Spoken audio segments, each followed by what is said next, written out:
You don't want to miss today's episode. We are talking about agents who don't embrace change will go the way of the dodo bird. Sean Black said, with Zillow and Opendoor building a totally tech-driven transaction at the expense of real estate agents, agents must figure out how they can come out on top. We're also going to talk about some recent trends in growth. 25% growth in less than 90 days for a couple of these companies, and how that might impact you as a real estate agent here in the Phoenix market.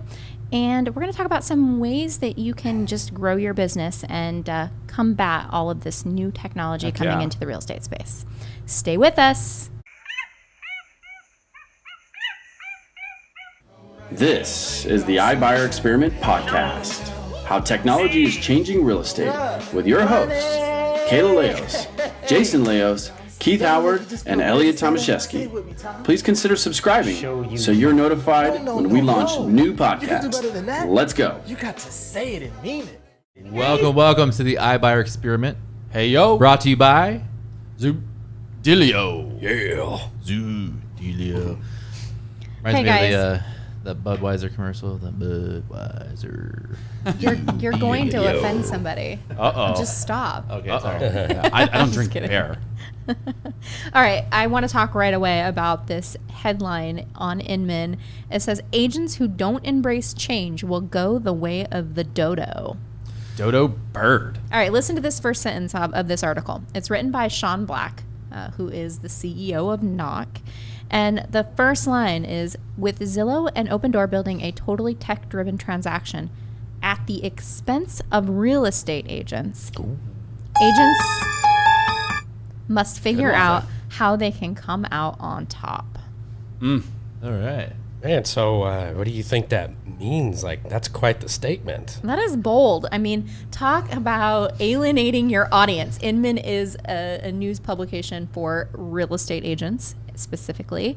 And that first line, man, it is selling fear. Well, and there's no question. You got to remember, Sean Black has made some bold statements. Remember, 2 years ago, he said that iBuyers were going to have 50% market share. 2 years, last year. Last year. All right, give or Was take. that Sean Black? That was Sean Black who came out and said that they were going to have 50% It was him and market someone share. else. Well, I think COVID happened. Nobody could predict that. Sure. And we just did a recent deep dive into the iBuyer inventory here in the Phoenix market. And what we learned is they are not performing as well as 2019. I don't think that's surprising. But something interesting that we did find, Keith, tell us about their agent count. Yeah, so, we've had internal conversations with, all the big players. I don't need to name them. I think everyone knows who they are. And this is just such a massive shift. And I truly believe this is the calm before the storm, the tip of the iceberg.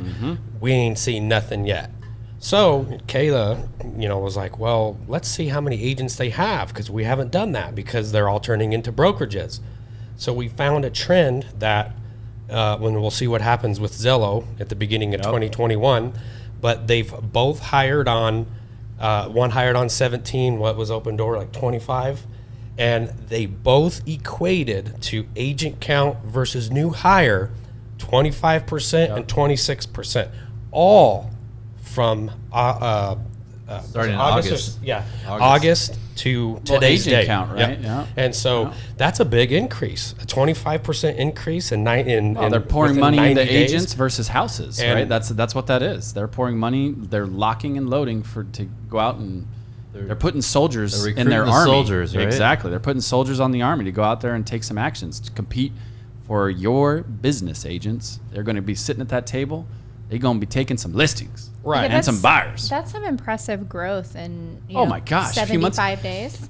So the other thing, though, too, but I want to stay on that. But the other thing, too, that I think is so paramount to what we found and what you were looking at is how well they were doing actually the first couple of numbers. And the numbers that we found, even though, Opendoor was like, a substantial hit.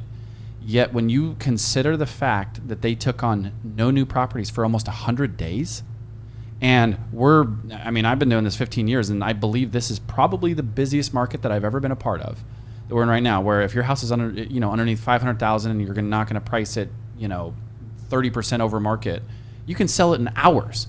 Yet these guys are still pulling in properties, and they're just lead machines, right? So that's a lot of people are doing that. But to your point, is that happening because of the pandemic? You know, or are people afraid and they're going to start there? Let me see if I can, sell my house easy and the number works. Right. I don't think that trend's ever gone away. I don't think it ever will. It's the easy button. But the reason why this is the tip of the iceberg is because, even though their numbers aren't quite as impressive as before, that's because they're in their shift right now. And shifts take, let's just say, as little as 90 days and as sometimes as much as a year. They're playing, so for sure. My prediction is by the second quarter of 2021, they'll probably have triple the amount of agents they have now. They're going to be out there going on listing appointments, pitching cash offers, and then that's when agents are going to go, oh crap. Yep. Then the true trend will start. Because happening. what is their selling proposition? What are these companies' selling proposition? Certainty, convenience. And now choice. Absolutely. And all with pressures on fees, right? Because they own the mortgage company, because they own the title company, and of course they, are a cash institution, the pressure on fees and their ability to corner these types of things, because how much is one transaction worth to them when you're possibly getting a buy? $8,000. But that's just from the house acquisition side. What about title? What about mortgage? Right. No, that's So total. it's just- I think that's total. I think they included that. I'm not didn't? sure. We were looking at the They unit. weren't necessarily using. Oh, you were looking at the unit. Okay. Yeah, we were looking at the unit economics, and it was net revenue was $8,000 per home. But again, I'm not clear enough that included title and mortgage, so I can't speak intelligently I would on think that. it wouldn't, just because, especially based on the projections and calculations that we ran once upon a time. I doubt it. I don't think it does either. Usually those numbers are based off of them Why buying would a they property. bifurcate and selling that it. though? I don't understand why they would do that. It would seem like Because if they're separate companies. Even though they own it, it's underneath the charter. But the companies, Opendoor's, it's a standalone thing. Different from OS National. Not sure on that. But okay, here's Right. what Knox says. Knox says that essentially customers don't like the uncertainty, inconvenience, and the cost of buying and selling houses the old way. Sean Black goes on to say that the pandemic only proved that digital is the way of the future. So it's kind sure. of paved the way. And he goes on to say companies like Knock that allow agents to partner with them for free can embrace these really cool technological solutions. Seems like And a little shameless plug there. it's a sponsored content post, but yeah. But essentially, though, I think it's interesting. I would agree with him. I agree with him. Absolutely. It gives that agent another proposition to the seller. Hey, we can also we can list your house, or we could do it this way as well. Here's an option, right? Right. And I think people want options, and then the same with Opendoor and OfferPad and Zillow. What are they going to be doing? They're going to be sitting at the table with them, going, "Hey, we can buy your house for cash here for this price, or we can list it." They have options, right? Well, and here's the crazy thing about this. I've been using the term loosely, iBrokerage, whole model. Like, the proof is in the pudding. If we look at Redfin, one of my, favorite stats that we've talked about recently is a productive good agent is, average productive good agent is doing anywhere from 5 to 10 deals a year in a 1099 model, where in a W-2 1040 model, like a Redfin, they're doing 35. they're doing over 30 transactions on average. I think their average is 35 or 36. Yeah, 35. Right? Yeah, I was gonna say over 30. When you put that in comparison, that's no comparison. No comparison at all. So, okay, but let's peel that back a little bit, because the average Redfin agent isn't out there having to lead gen. Nope. They're not having to maintain a database. They're not having to do any of the... They're not prospecting. They're not doing Right, any because of they're the, hooked up to a lead machine, and that's right. the whole point that we're getting at here, is And where that's- these and guys that's are like the 90% lead of the machine. business is prospecting. Oh, heck yeah.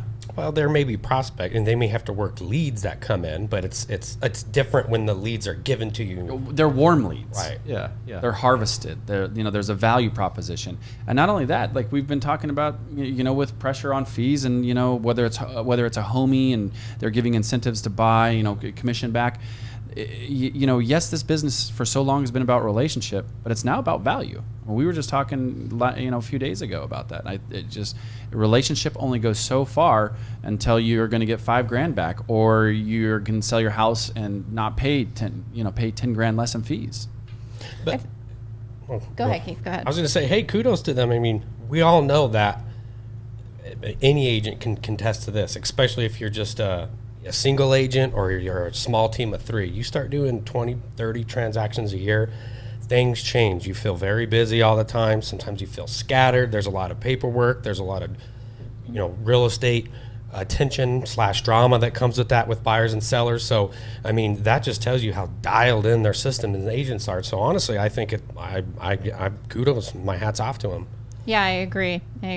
The one thing that I want to just hammer real quick on that, what Sean Black said, probably the most true statement of everything that's real estate and not real estate related, is he's 100% correct. COVID has completely changed the digital space.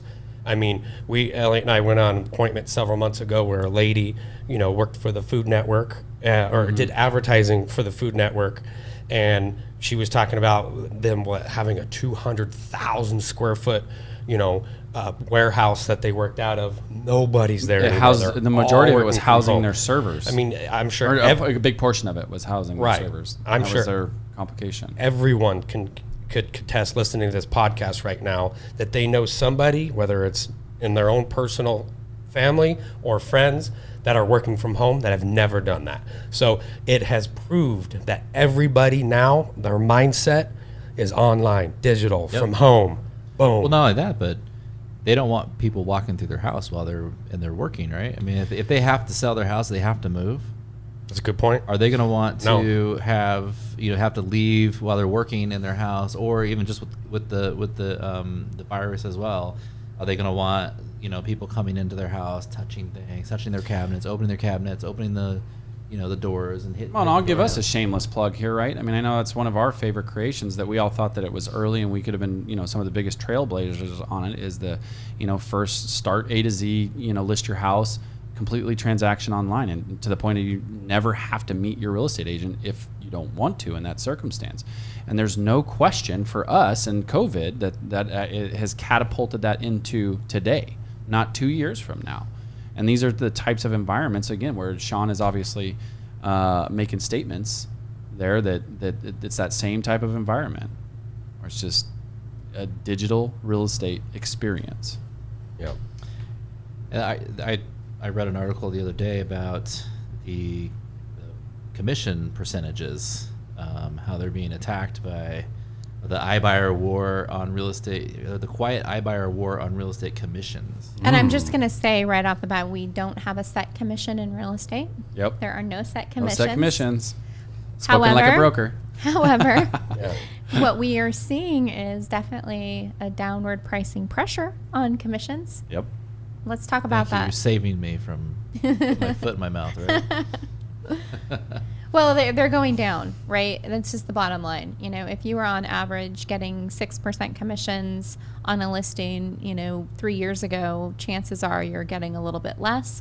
I think unless you're a top agent, if you're really good, great negotiating skills, great marketing plan, you can really justify your worth, and I see sevens in that regard.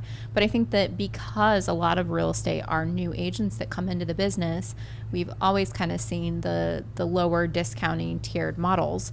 But I think what's happening, these iBuyers are really taking advantage of paying the buyer broker a lot less. Yep, absolutely. It says here that Opendoor subsequently stopped offering 3% commissions in favor of even lower 2.25% starting in February 2020 Yeah, in the Phoenix 2.25. market. Well, check out how competitive this is. I think it's also going to give them the ability to be a little bit more competitive and not just come from a place of, they're just trying to, take more money, for themselves in the transaction. I got a $375,000 or $350,000 cash offer from Zillow in a 2-story property in Goodyear, and their fee was 4.5%. I'd never seen it that low. Yep. Like, damn. What was the market value of that house? Probably between $350 to $375. Like, I was actually shocked even how That was a high good the offer. offer was. Yeah. That was a good offer. Very competitive offer. Did your seller take it?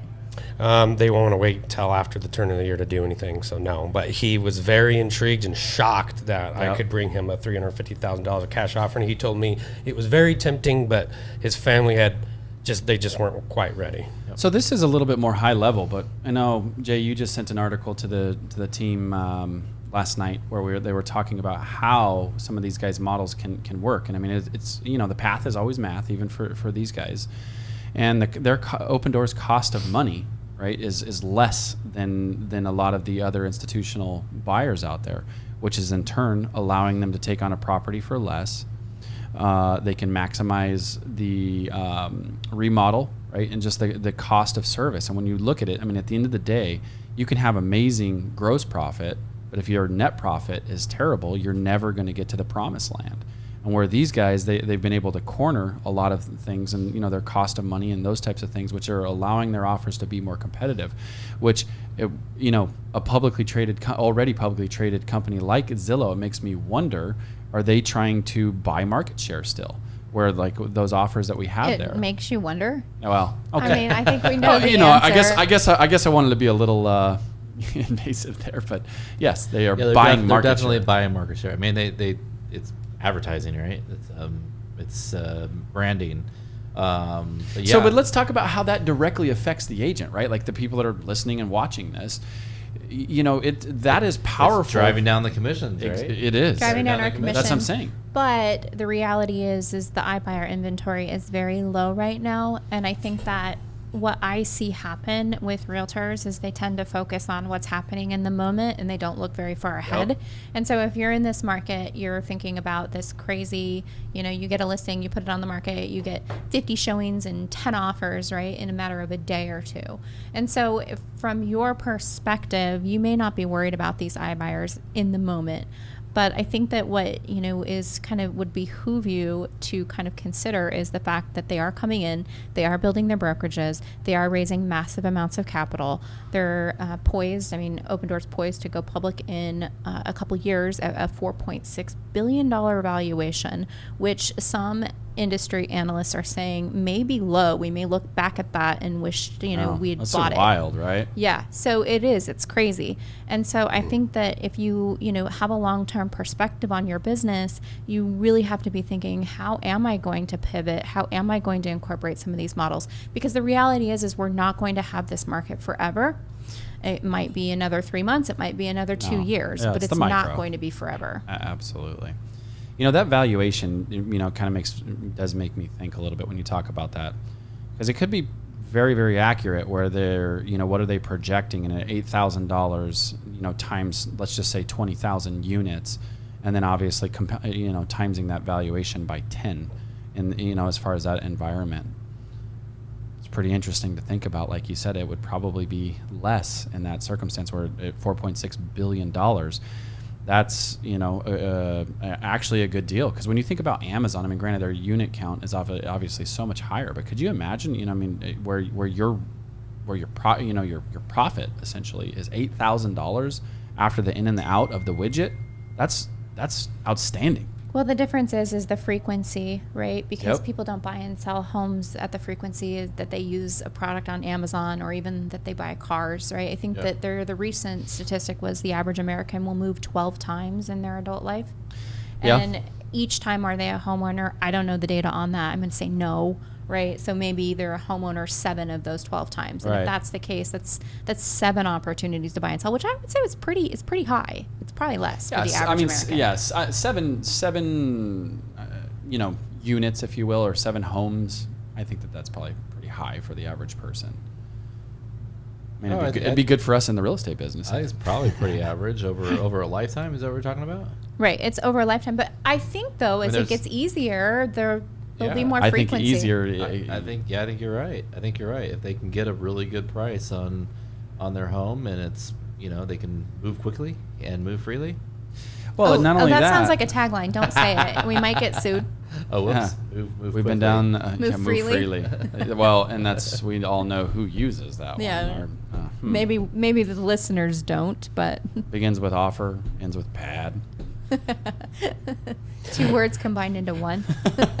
Yeah. But yeah, I think it will, if it's easier. And I think that people we're in this kind of phase of life where we like to move. We like things different.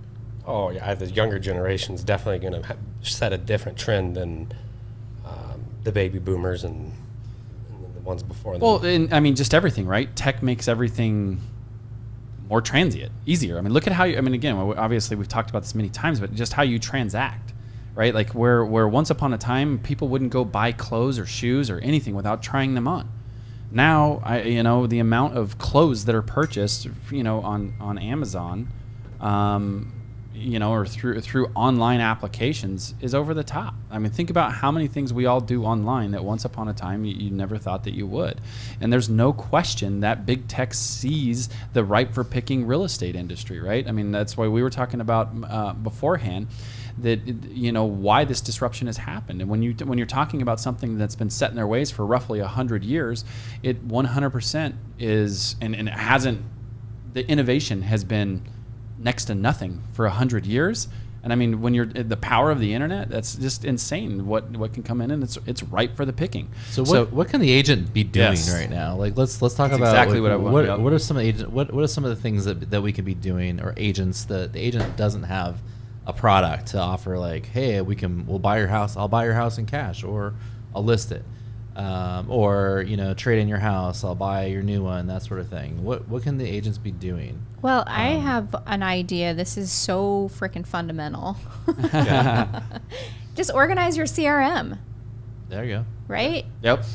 Just be consistent in marketing and sending items of value to your database. That's so simple. Well, and at the end of the day, the Phoenix Metro, the turnover rate is almost 6%, right? So if you think about, you can take 100 homeowners, and 6 of them are going to move that year. Well, what if you focused on those 100, your 100 raving fans, and you're able to get half of those transactions, right, of new business? How could you do that? And then, of course, referral and those people. And that's how you can leverage the database game as far as that goes. Yeah, so simple, but I think that it's, I mean, you guys would just be amazed at, I think 1 year, in a year's time, I had interviewed close to 300 different real estate agents. Oh my gosh. We were on a hiring spree. I did one-on-one across the out. table from about 300 different real estate agents. And, these aren't all new. These were a mix of new and top producers, and you would be amazed at how many agents are not using a CRM. And if you're listening, you know who you are. You should use it. You're not. And they have one. Well, and staying in constant communication as far as that goes. I remember one lady had 4, and she had it was just a cluster of CRMs, and she wasn't using any of them. Yeah. But we've all had that person that's in our sphere that's listed and sold with someone else, and we go, oh, how did that happen? Yeah. Well, and so, ultimately, it's still a relationship business, right? It is, but I mean, the relationship, but there still has to be a value proposition. I mean, maybe I'm more bullish on it than the rest of us. I think that there has to be a value proposition. But can't that be the relationship? I don't know. Okay, what do you mean by that, Elliot? So, for example, if everybody here in the Valley, there's roughly 37,000 real estate agents here in the Valley. They all know multiple real estate agents. And when it comes to pick, maybe your brother, you have several people that you're close with. If there's somebody that's able to give you some type of incentivization to work with them, and your relationships are similar, the person who has that value proposition is going to win that job in that circumstances. I still think there's still people out there that can have a relationship with somebody and trust what they're saying and what they're telling them on how the market's working, what their house is worth. I think there's still a lot of people that they don't know. Like, hey, off Opendoor, we'll buy my house, but like, what is it really worth? Are they ripping me off? I see some of these reviews online where they say they sold my house for $30,000 more, blah blah blah.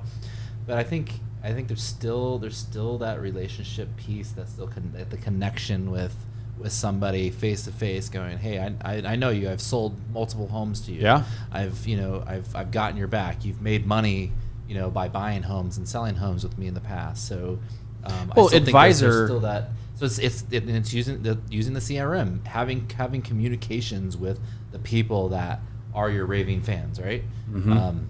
making the phone calls, talking to people, letting them know what's going on. Yeah. Yeah, it builds trust. Using social Well, media. and having an inside deal, right? That's definitely value. Like, I mean, there's several clients out there that we've had where you have an inside track, an inside deal, and they're able to get in on it, right? And they'll acquire the property through you, and then in turn you'll get to sell it in most cases, right? Like, You're talking about investors. Exactly. Of course, I'm Investors, talking yeah. about an investor. Yeah, absolutely.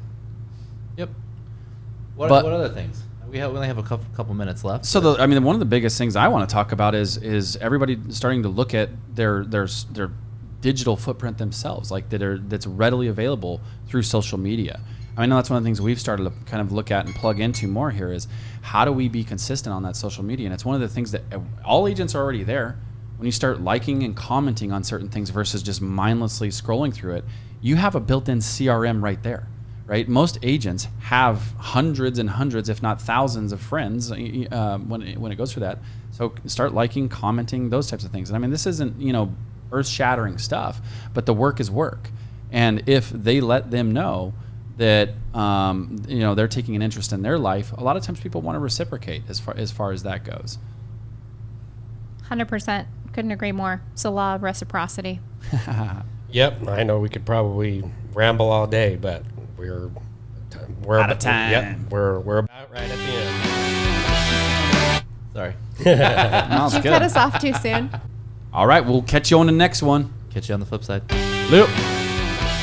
Doses. Man, this is like the coolest music ever. So cool.